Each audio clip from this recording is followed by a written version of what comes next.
Swing at one of them.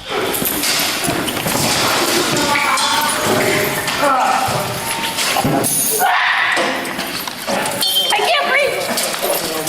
They're not doing anything. Hey, Mel, you're good. I was pretty disturbed by what I saw. Fam, what's going on, man? It's your boy E.I. the King, and this is the Incarceration Podcast. Today, I'm doing a reaction video of one of the worst prisons in the state of Washington, a women's prison, Washington State Women's Correctional Center, which houses minimum, medium, and maximum custody convicts. And this video right here shows a woman convict being sprayed by pepper spray in an unlawful manner by a correctional officer. But before I go ahead and get into this video, man, y'all do me a favor. Like this video, subscribe to this channel if you haven't, and let's go ahead and check out one of the worst prisons in the state of Washington, the Washington State Women's Prison, where a female convict is sprayed unlawfully with pepper spray by correctional officers. Go ahead and check it out. Our state is pivoting to a new policy when it comes to officers responding to inmates. It comes after a recent fight that you'll see only here on King 5. Thanks for joining us at 6:30. I'm Joyce Taylor. I'm Greg Copeland. The head of prisons for the state calls the actions of his officers disturbing. Our Olympia Bureau Chief Drew Mickelson has the body camera footage and tells us what's changed after the fight. The video lasts a little more than 17 minutes, and the Department of Corrections Secretary says his employees acted professionally right up until the end of the clip. We do want to warn our viewers, some of you may find this video disturbing. Now let go of me. Get your hands off of me. You need to stop. It happened in September of 2024 at the Washington Correction Center for Women in Gig Harbor. An inmate arguing with officers about when she wanted to shower slipped out of her handcuffs and refused to comply with officers' orders before taking a swing at one of them. All right, hold up. First of all, she looked like she was smirking the whole time while she was giving the officers a hard time, that she kind of found it humorous. And then she just slipped her cuffs right in front of them. You know, so that's a common thing in prison. A lot of people can slip their cuffs. I guess it's not super common, but some people wear like really skinny wrists. You know what I mean? They can slip their cuffs real easy. But doing it right in front of them just as a flex and as a show of, hey, like, you know, you can't control me, I'm gonna do what you want, it's kind of asking to be restrained and to be like physically taken down by the correctional officers. But obviously she's looking for the smoke, you know, so she's already pissed for whatever reason. So she's ready for it. She's kind of antagonizing it, but it wasn't the smartest move. Let's see what happens. Taking a swing at one of them.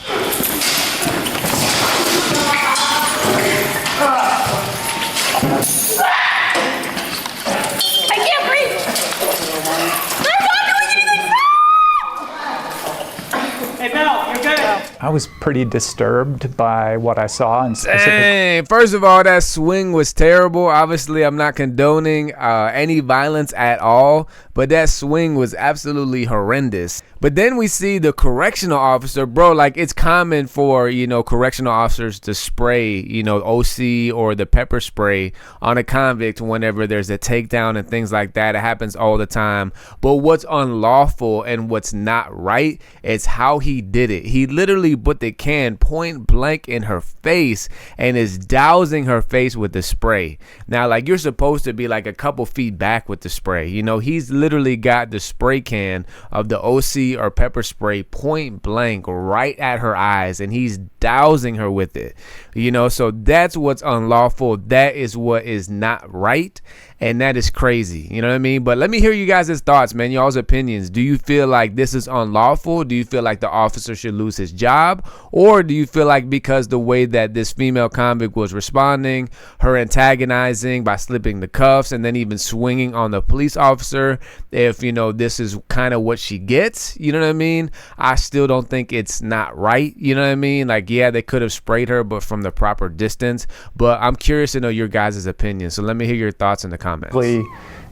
Staff spraying OC or pepper spray within inches of her eyes. Department of Corrections Secretary Tim Lang agrees with the findings in a report filed last year by the Office of Corrections Ombuds. Investigators determined the officers who used the pepper spray violated state policy by not staying more than 3 feet away from the offender when using the spray. An investigation within the prison resulted in a supervisor being moved to a different unit, and the 2 officers who used the spray got counseled on the policy. The disciplinary process, once it's completed at the facility level, Dang, so not only did he spray her twice, but then the other officer came from another angle and hit her again, point blank range, bro. And you could hear, the proper rules of engagement and using the spray is supposed to be at least 3 feet away. And that was literally inches away. So that's where they were in error. And shout out to this guy right here. I don't know if he's the head of the Department of Corrections in Washington, but even he is acknowledging that, like, yo, that was not appropriate. Under our labor agreements, you can't go back for a second round. In my view, that was not significant enough discipline. Secretary Lang says as a result of that incident, all use of force incidents from the WCCW now go through the agency's headquarters, and staff with pepper spray received additional training on how, when, and where to use it. We pride ourselves in operating a safe and humane correction system. Those are our values. And I don't think that what you saw in that video lived up to our values. The inmate involved served her sentence. She was released last summer.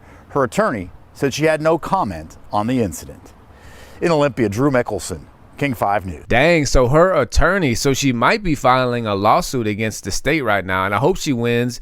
And sadly, sometimes it takes incidents like this, for there to bring about further reform in the prison system. So, shout out to that guy who was speaking. I'm not sure, again, if I said earlier, if he is the head of the Washington State Department of Corrections, but him specifically stating, yo, this doesn't align with our values. We want to have a safe, healthy, structured, Department of Correction. So that's real, man. So sometimes it will take situations like this to where officers will respond incorrectly, bro, with excessive force.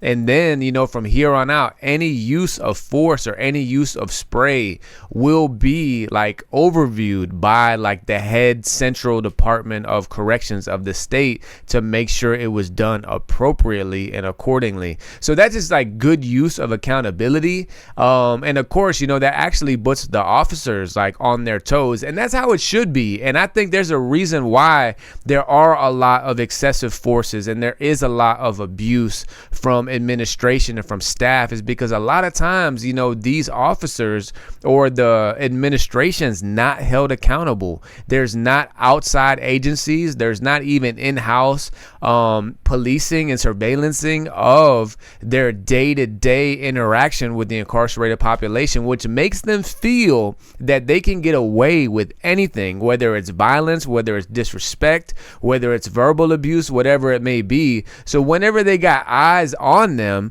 and their job's in danger, or maybe even an outside charge, of course they're going to do their job accordingly. And even though it shouldn't take all that for somebody to do their job in a civilized, human-like, respectful way to the incarcerated population, if that's what it takes for them to act right, then put all the eyes on them in the world. And honestly, I think that's a good thing about the body cams in prison, because of course not only does it protect the incarcerated individual, of course it also protects the officer, and it records unbiasedly the entire situation, just like with police out here. So my question is, especially for all the convicts, do you feel like body cams is something that should be mandatory throughout the entire nation in all county jails and all prisons? I think it would be a very good idea. And of course, as a convict, it's you think cameras, you hear cameras, you're like, nah, no cameras. But in all actuality, the body cams would really be keeping the convict safe. It would be holding the correctional officer accountable. And I've been to quite a few prisons where they have body cams. I'm trying to remember which ones they were. I think it was Kansas Maximum Security Prison. They had body cams. I've been to a few others that had body cams. Whenever I go and do prison ministry events throughout the nation, it's not super common, but I do think that is a wise move for the Department of Corrections, again, for the purpose of accountability for the officers and for the safety of the incarcerated population. And again, man, spray is used all the time in prison. I don't think that, bro, spray should be used all the time. Just like a police officer in society, I don't feel like they should pull their guns from their holster all the time. I feel like that is a last resort thing, you know, but cops are so quick to pull out a gun, and officers are so quick to pull out spray. There's literally 5-6 officers right there, and it's a very petite woman, bro. You know, the convict, they could have easily restrained her with no use of OC or pepper spray whatsoever. So even the fact that they used the spray, of course, like very closely in an unlawful way, was wrong, but I don't feel like they should have used it at all. But sadly, man, I feel like it's a go-to move for officers when they're pissed off. You know what I mean? It's like, all right, you piss them off. They know they can't beat you up. They know they can't slam you and get away with it. So they're just going to go ahead and spray you. You know what I mean? And I feel like that's wrong, dog. I feel like the only time spray should be used is if there's like a fight going on and it can't be broken up. You know what I mean? Of course, spray will get convicts off of each other or slow everything down, or like a riot or things like that. And of course, maybe some like cell extractions. But even cell extractions, bro, like, you know, they can just rush the cell and pull the individual out. But I understand the spray could kind of calm the convict down and distract them. But, you know, spraying just a unsubordinate, you know, convict like this is unnecessary, bro. There's 5 officers. They could easily restrain her. She's a petite woman. Using spray was completely unnecessary. But let me hear you guys' thoughts, man. So look, fam, this your boy E.I. the King, and this is the Incarceration Podcast. And family, look, I got a fire HBO style series on the full episode playlist. It's a chronological journey of my 12 years in prison. It's called The Incarceration. Season 1 has been out, but season 2 is just now coming out. But to access it, you have to become an all access member to this channel. And this is a preview clip of season 2 right here. A lot of 2-on-2s or 3s-on-5s all day, every day.